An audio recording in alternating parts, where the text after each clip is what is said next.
اللہ پاک کے پیارے حبیب صلی اللہ علیہ وآلہ وسلم آپ کے مبارک قدموں کے تلووں کے ساتھ جنت کی ٹھنڈی ہوائیں چمٹی ہوئی، صحابہ کرام چمٹ گئے، سب کے سب چمک گئے اور جنت کی ٹھنڈی ہواؤں میں پہنچ گئے الحمدللہ۔ اللہ ہمیں بھی ان کی نیک راہوں پر قائم رکھے۔ میں چکوال بھی کانفرنس میں تھا، وہاں مجھ سے پہلے ایک بڑے عالم دین بڑا اچھا جملہ کہنے لگے، دنیا میں کوئی استاد یہ دعویٰ نہیں کر سکتا کہ میرے تمام کے تمام شاگرد کامیاب ہیں۔ دنیا میں کوئی استاد یہ دعویٰ نہیں کر سکتا کہ میرے تمام کے تمام شاگرد کامیاب ہیں۔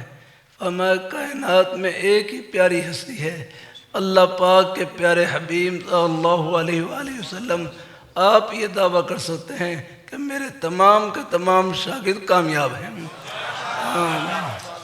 اصحابی کالنجوم بیئیہم اقتدیتم اہتدیتم، میرے تمام کے تمام صحابہ ہدایت کے آسمان پر روشن ستارے، جس ایک کے پیچھے چلیں گے جنت کی ٹھنڈی ہواؤں میں پہنچ جائیں گے الحمدللہ۔ ہم صحابہ نہ ہوتے یہ دین ہم تک کیسے پہنچتا؟ یہ ان کی قربانیوں کا صدقہ ہے اللہ۔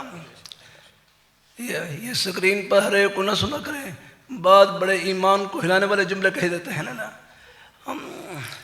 ہمارے بھائی عارف لاہور میں ہوتے ہیں، اپنی والدہ کا بڑا اچھا جملہ سنا ہے، کہنے لگے میری والدہ فرمان لگی، او پتر جڑے راج چلنا نہیں انہوں ویکھن دی لوڑ کیڑی ہے لگنا، جڑے راج چلنا نہیں انہوں ویکھن دی لوڑ کیڑی ہے لگنا۔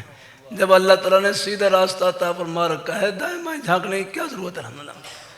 اور آپ دلائل کا تو کوئی مسئلہ ہی نہیں، الگ میدان مشاہدہ اللہ پردے اٹھا کے اللہ تعالیٰ بتلا رہے ہیں کہ اللہ نے ہماری نسبت جن ہستیوں سے جوڑ رکھی ان کا جنتی ہونا دنیا میں دکھلا دیا۔